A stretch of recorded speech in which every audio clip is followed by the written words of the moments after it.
दोस्तों, एक कहावत है, योर माइंड इज़ लिमिट। आपका दिमाग ही आपकी सीमा तय करता है। आप कितना हासिल करेंगे, आप कितना अचीव करेंगे, ये आपका दिमाग तय कर देता है।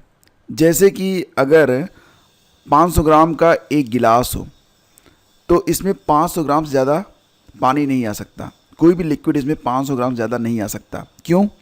क्योंकि इसकी क्षमता जो है वो 500 ग्राम सेट कर दी गई है। इसी प्रकार से आपका जो मन है, आपका जो ब्रेन है, वो इनफाइनाइट है, लेकिन उसकी क्षमता को कौन सेट करता है? उसकी क्षमता को आप सेट करते हैं। अब ये आपका मन है, आप चाहें तो इसको बढ़ाते जाएं, ये इनफाइनाइट तक बढ़ेगा, लेकिन आप चाहें तो इसकी एक सीमा यहाँ पर लाकर सेट कर दें और फिर उससे ज़्यादा इसमें कोई भी चीज़ आएगी नहीं। कई बार आप लोगों के सवाल आते हैं कि एलटी ग्रेड के लिए सेफ़ स्कोर क्या होगा, कितना अंक हासिल कर लें कि उनका प्री जो है वो क्लियर हो जाए। दोस्तों, जैसे बात करते हैं आप सेफ़ स्कोर के बारे में, इसका मतलब ये होता है कि आपने अपनी लिमिट सेट कर दी। आपने अपनी लिमिट जो है वो सेट कर दी है कि इसमें इतने ग्राम ही पानी आने वाला है। और मैं कहता हूँ कि आप अपनी लिमिट सेट करिए ही मत। मतलब नो सेफ स्कोर, मतलब कोई भी लिमिट नहीं। 150 ये लिमिट है। 150 क्वेश्चंस आएंगे एग्ज़ाम में और यही आपकी लिमिट है। इससे कम अपनी लिमिट आप सेट मत करिए। जैसे ही आप सेट करते हैं कि मैं 100 क्वेश्चन सही करके आऊँगा, तो यकीन मानिए आपको रिजल्ट हमेशा 20% टू 30% लेस ही प्राप्त होता है। देखो, एक बहुत सिंपल सा क्राइटेरिया है। अगर कोई बच्चा ना यूनिवर्सिटी टॉप करने के बारे में बात करता है तो यूनिवर्सिटी टॉप नहीं कर सकता, वो कॉलेज टॉप करेगा। कोई कॉलेज का लक्ष्य लेके चलता है, वो कॉलेज में नंबर 1 नहीं आएगा। वो आ सकता है कि अपने सारे सेक्शंस में, और कोई सेक्शन को लेके चलेगा तो वो बस क्लास में आएगा और क्लास वाले वो हमेशा 10 नंबर पर आएंगे। ठीक है, यानी कि वो क्लास में टॉप नहीं कर सकता। तो आपका जितना लक्ष्य होगा उससे कम ही हमें हासिल होता है। ये एक बहुत जनरल रूल है। और जैसे ही आप 100 प्रश्नों पर, 120 प्रश्नों पर आप आकर अटकते हैं, बिल्कुल आप ये तय कर लेते हैं कि अब आपको इससे ऊपर नहीं जाना है। हालांकि लिमिट आपकी 150 है, लेकिन आपने सेट कर रखी है 120। बस इसके ऊपर आपको नहीं जाना है। और आपका दिमाग भी आपको उतनी ही एनर्जी देता है कि बस आपको इतनी ही एनर्जी चाहिए, इससे ज़्यादा एनर्जी लेके क्या करेंगे आप, क्योंकि आपको चलना ही इतना है। दोस्तों, हमेशा ना अपना जो टारगेट रखो वो टॉप में रखो। यानी कि 150 क्वेश्चन है, आप टारगेट ये रखो कि 150 में 150 करके आएंगे। जब आप ये टारगेट रखेंगे तो क्या होगा, 150 में 150 आप करके आएंगे क्या? ऐसा तो पॉसिबल है ही नहीं। तब जाके आप उन बच्चों में शामिल हो पाएंगे जो कि कट ऑफ को क्लियर करेंगे। अभी आर में आपने देखा होगा बहुत सारे एक्सपर्ट आ गए थे। इतने एक्सपर्ट आए कि मैं क्या बताऊं। बहुत बड़े बड़े चैनल भी आ गए थे, बहुत बड़े बड़े लोग आ गए थे, और सब लोगों ने जो कट ऑफ बताई, कट ऑफ जब रिजल्ट आया तो सबके होश उड़ गए। बहुत सारे लोग तो इतने मतलब उत्साहित थे, उन्होंने अपने कोर्स वगैरह सब बेचने स्टार्ट कर दिए थे।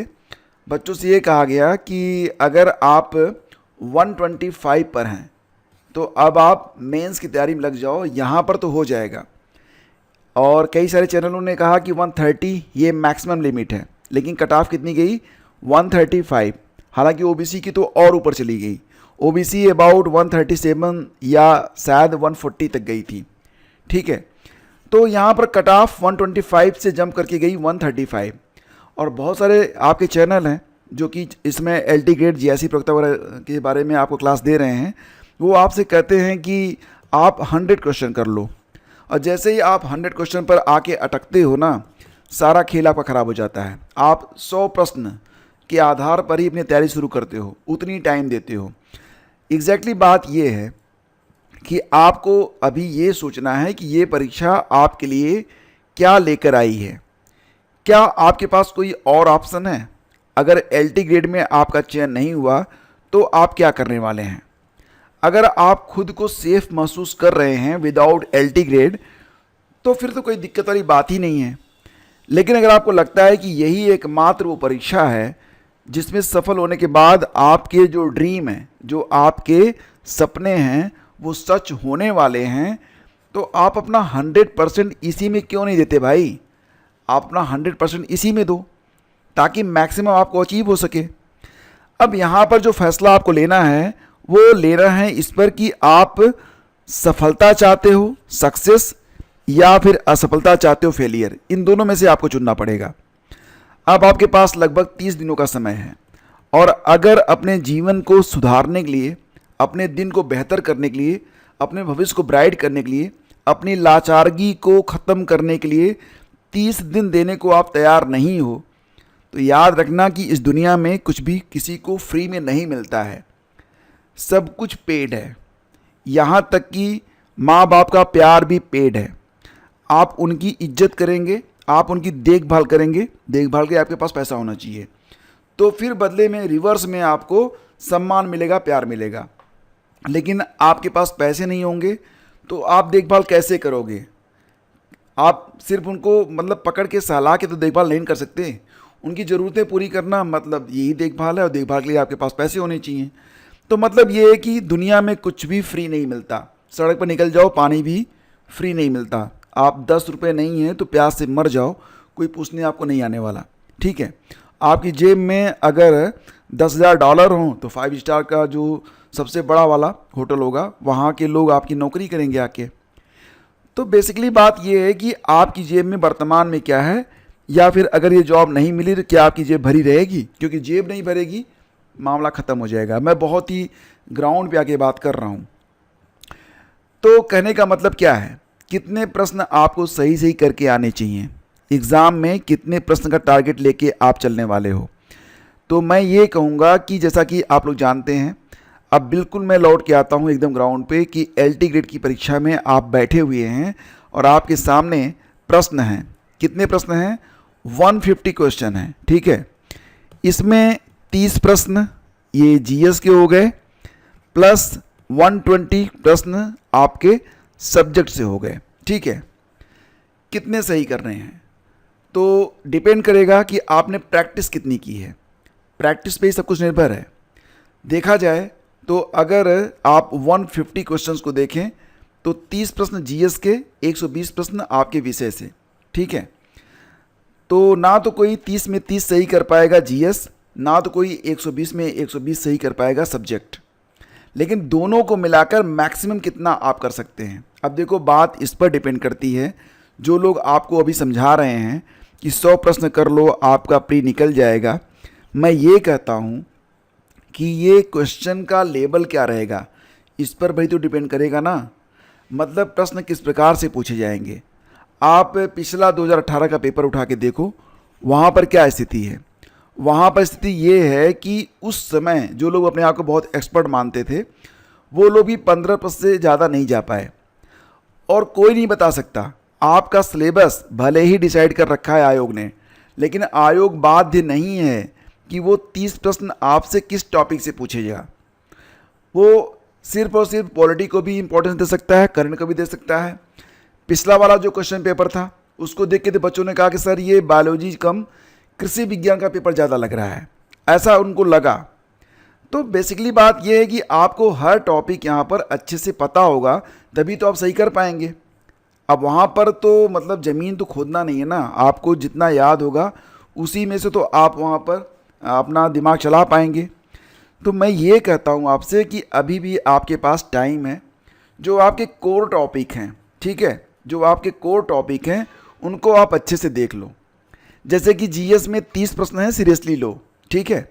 अभी भी अगर आप रोज़ 2 घंटे पढ़ोगे तो मात्र 60 घंटे ही आप पढ़ सकते हो। 30 दिन है, 60 घंटे ही आप पढ़ सकते हो, ये बात ध्यान रखना। ये 60 घंटे अभी दे दोगे तो 30 में से मैं कहता हूँ कम से कम 21-22 प्रश्न आपके सही हो जाएंगे। अगर इतने हो गए ना तो मान चलना कि आपका GS बहुत टॉप लेवल का गया है, ठीक है। हो सकता है 30 में 30 आपके सही हो जाएं, लेकिन 21-22 तक ये काफ़ी अच्छा स्कोर रहेगा। तो जो कोर टॉपिक हैं जैसे कि आपका करंट अफेयर हो गया, इसमें मैं आपको क्या कह रहा हूँ कि लास्ट 1 ईयर का करंट अफेयर, हालांकि मैं आपको शुरू से पढ़ा रहा हूँ, बहुत सारी चीज़ें मैं आपको दे रहा हूँ, आपकी क्लासेस लगातार चल रही हैं, जो लोग जुड़े हुए हैं उनको पता होगा। तो करंट अफेयर अभी तक का टारगेट क्या था कि लास्ट 1 ईयर, लेकिन अब कम से कम आप लोग ऐसा करो कि अभी देखो जो अप्रैल है ना, तो अप्रैल से स्टार्ट करो। अप्रैल हो गया, मई, जून, जुलाई, अगस्त, सितंबर और अक्टूबर। तो ये हो गए कितने आपके, 3 3 6 2 8 महीने। 8 महीने नहीं पढ़ सकते हो, थोड़ा सा इससे पीछे चले जाओ। आप जून से लेकर स्टार्ट करो और अक्टूबर तक तो आप पढ़ ही लो, ठीक है। जून, जुलाई, अगस्त, सितंबर, अक्टूबर, इतना तो पढ़ ही सकते हो। तो इतना भी नहीं कर सकते हो तो भाई तब फिर मैं आपको कोई राय नहीं दूंगा। इससे ज़्यादा करना, इससे कम मत करना। लिस्ट यहाँ पर मई से स्टार्ट करो। तो इतना करंट तो आप पढ़ ही लो, और सारे करंट आपको दिए जा रहे हैं। मैंने नोट्स आपको बनवा दिया था। आपके जो लोग पेड ग्रुप से जुड़े हुए हैं उनको बेहतर तरीके से कंटेंट मिल रहा है, ठीक है। दूसरी बात यह है कि इसमें हिस्ट्री में क्या पूछा जाता है। पिछली बार तो जो एंशियंट हिस्ट्री है वहाँ से जो प्रश्न पूछे गए उनको किसी भी किताब में खोजना भी मुश्किल हो रहा था। मतलब ये कि आपका कर्तव्य ये है कि आप पढ़ के जाओ, और अगर वहाँ पर ऐसे प्रश्न आ गए जो कि बहुत ही टफ होंगे तो सबकी हालत एक जैसी होगी। वहाँ पर किस्मत काम करेगा, लेकिन गलती कहाँ पर नहीं होनी चाहिए। जो आसान प्रश्न हैं, जो पढ़े जा सकते थे, वो गलत नहीं होने चाहिए, ठीक है। कोई अगर हल्दी घाटी का युद्ध गलत करके आता है, ठीक है, कोई मैसूर का युद्ध गलत करके आता है, मैसूर का प्रथम युद्ध कब हुआ ये गलत करके आता है, कोई इमरजेंसी कब लगी थी ये गलत करके आता है, ये अक्षम्य है, वो बाहर हो जाएगा। क्यों? क्योंकि मैक्सिमम लोग इसका आंसर जो है वो सही करेंगे। तो ये जो कोर टॉपिक हैं ये पढ़े हुए होने चाहिए। क्यों? क्योंकि इस कोर टॉपिक से अगर क्वेश्चन आए तो गलत आपका होना नहीं चाहिए। बाकी जो अननोन टॉपिक हर बार आते हैं, इस बार भी आएंगे, उसमें सबकी हालत एक जैसी रहती है। तो ये सारी चीज़ें आप कवर करो, ठीक है। और मैक्सिमम अगर आप 2 आवर पढ़ोगे तो आराम से पढ़ सकते हो, कोई दिक्कत वाली बात तो है नहीं, ठीक है। बाकी जो कोर टॉपिक हैं जहाँ से प्रश्न एक एक प्रश्न 2 2 प्रश्न बन सकते हैं, सारे मैं आपको पढ़ा रहा हूँ। आपको करंट अफेयर की क्लासेस भी दी गई हैं। और अब जो छोटे छोटे टॉपिक हैं जैसे कि पंचवर्षीय योजना हो गई, ISFR हो गया और इंडेक्स हो गया, जो मुख्य घटनाएं घटी हैं, जो आपके अनुच्छेद हो गए, जो इतिहास की लड़ाइयाँ हो गई, इस पर आपको वीडियोस लगातार दिए गए हैं, अभी भी दिए जा रहे हैं। आपका जो बाकी जो टॉपिक है जैसे कि जनसंख्या वगैरह जो है, यूपी का करंट अफेयर है, यहाँ से प्रश्न बनने की संभावना बनती है। तो सारे टॉपिक आपको पढ़ाए जा रहे हैं, उनके नोट्स भी आपको शेयर किए जा रहे हैं, ठीक है। तो कोर टॉपिक आपके इस प्रकार से कंप्लीट हो जाएंगे। अब रही बात ये कि सब्जेक्ट में भी आपके जो कोर टॉपिक है वो छूटने नहीं चाहिए। आप पहले तो एक काम कर लो, अभी तो समय कम बचा हुआ है, मैक्सिमम टाइम आप प्रैक्टिस सेट पर जाओ। मार्केट से ले लो, ऑनलाइन ले लो, जो अच्छे लेवल के प्रैक्टिस सेट हैं उनको लो, और अभी से प्रयास करो कम से कम 20 प्रैक्टिस सेट आप लगा लो। अपने सब्जेक्ट के 20 प्रैक्टिस सेट, मतलब 120 प्रश्न ये आपको करने हैं। और रही बात जीएस की, तो जीएस के लिए तो मैं अल्टरनेट डे पर आपको एक प्रैक्टिस सेट करवाता हूँ, वो सफिशियंट होगा, ठीक है। अब ये जो 20 प्रैक्टिस सेट आप करोगे तो इसको तेज़ी से कर लो, ठीक है, समय लगा के कर लो, क्योंकि इसमें प्रश्नों की संख्या 120 होगी। तो कई सारे प्रश्न आपको आते होंगे, कुछ नहीं आते होंगे, तो इनको लगाने का प्रयास करो और इनका रिवीजन भी होता रहे। देखो रिवीजन में समय कम लगता है, लेकिन अगर आप रिवीजन नहीं करेंगे चीज़ें आपको भूल जाएंगी। आप पढ़ते हुए मत निकलो। Revision is important, revision is very important. जितने भी टॉपर हुए हैं बिना रिवीजन किए नहीं हुए हैं। सिर्फ आपको अपना जितना टॉपिक है वही कंप्लीट नहीं करना है, उनको याद भी रखना है, मतलब रिवीजन करना है। याद रखने के लिए रिवीजन इंपॉर्टेंट है, और रिवीजन के लिए भी समय निकालना, ठीक है। ऐसा नहीं कि बस आप पढ़ते हुए निकल जाओ, ऐसा नहीं है। मैं आपसे कहता हूँ थोड़ी सी मेहनत करो। जैसे कि मान लेते हैं सुबह के समय 1 घंटा आप जीएस पढ़ लेते हैं, थोड़ा सा 1 महीने आप जल्दी उठ जाओ। जो लोग 4:30 बजे उठ सकते हैं वो लोग 4:30 बजे उठ जाएँ। मैक्सिमम 5 बजे तक तो आप उठ ही जाओ। 5 PM क्लब में आप लोग शामिल हो जाओ। 1 घंटा आपको शुद्ध रूप से क्या पढ़ना है, अपना जीएस पढ़ना है, ठीक है। तो बच जाएंगे आपके पास लगभग 1 घंटा इधर निकल गया। उसके बाद लगभग 1 से 1.5 घंटा, ठीक है, आपको अपना सब्जेक्ट देखना है। तो मान लेते हैं 1 घंटा आपने जीएस पढ़ा और 1.5 घंटा आपने अपना सब्जेक्ट पढ़ लिया मॉर्निंग में। जो लोग 5 बजे उठे हैं वो लोग ये काम मैक्सिमम 9 बजे तक कर लेंगे। भाई 5 और 9 इसमें से 1.5 घंटे 2.5 घंटे ही निकालने हैं आपको, ठीक है। अरे 5 बजे उठ जाओगे आप तो 5:30 तक फ्रेश वगैरह होके चाय वाय पी के बैठ जाओगे, ठीक है। तो 5:30 से 6:30 ये आपका जीएस हो गया। फिर थोड़ा सा इधर काम करने के बाद आप बैठ जाओ। अगर मान लेते हैं कि 6:30 7 बजे भी आप बैठते हो तो 8 साढ़े 8 तक आप पढ़ सकते हो। ये टाइम हो गया। इसके बाद बाकी जो आपके देखो काम को 2 तरीक़े से बांट लो, ठीक है। एक वो जो बहुत ज़रूरी हैं और एक वो जिनको जो फिजूल के काम हैं, जिनको नहीं करना ही बेहतर है। जो टाइम टेकिंग आपकी एक्टिविटी है, ठीक है, घूमना फिरना, दोस्त के यहाँ बैठना, वो सब अभी तो कट कर दो।